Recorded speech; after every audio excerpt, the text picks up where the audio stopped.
ഡൽഹിയിൽ വീണ്ടും ബോംബ് ഭീഷണി. RK പുരം മേഖലയിലെ സ്കൂളിനാണ് ഭീഷണി സന്ദേശം ലഭിച്ചത്. നേരത്തെ രാജ്യതലസ്ഥാനത്ത് 50-ലധികം സ്കൂളുകൾക്ക് ഇത്തരത്തിൽ ബോംബ് ഭീഷണി ലഭിച്ചിരുന്നു. ജിഷ്ണു കൃഷ്ണൻ വിവരങ്ങളുമായി ചേരുകയാണ്. ജിഷ്ണു, വീണ്ടും ഇങ്ങനെ ബോംബ് ഭീഷണികൾ ഡൽഹിയിലെ സ്കൂളുകൾക്ക് ലഭിച്ചുകൊണ്ടേയിരിക്കുന്നു. ഇതിന്റെ പിന്നിൽ എന്ന് ഇതുവരെയും കണ്ടെത്താനാവാത്ത സാഹചര്യവും. ഇന്നിപ്പോൾ എന്താണ് സംഭവിച്ചത്?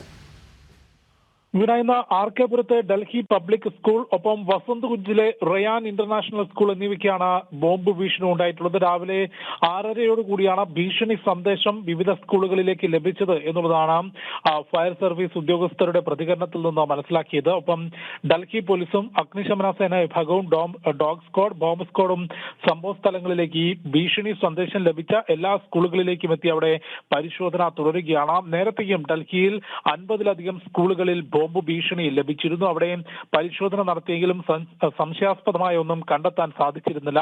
നിലവിൽ ഇതുവരെ നടത്തിയിട്ടുള്ള പരിശോധനയിലും ഇന്ന് ബോംബ് ഭീഷണി ലഭിച്ച സ്കൂളുകളിൽ സംശയാസ്പദമായ ഒന്നും കണ്ടെത്തിയിട്ടില്ല. പക്ഷേ തിരച്ചിൽ ഉന്നത ഉദ്യോഗസ്ഥർ അറിയിച്ചിട്ടുള്ളത്. രാവിലെയോട് കൂടിയാണ് ഇത്തരത്തിൽ ഭീഷണി സന്ദേശം ഇമെയിൽ മുഖേന സ്കൂളുകൾക്ക് ലഭിച്ചിട്ടുള്ളത്.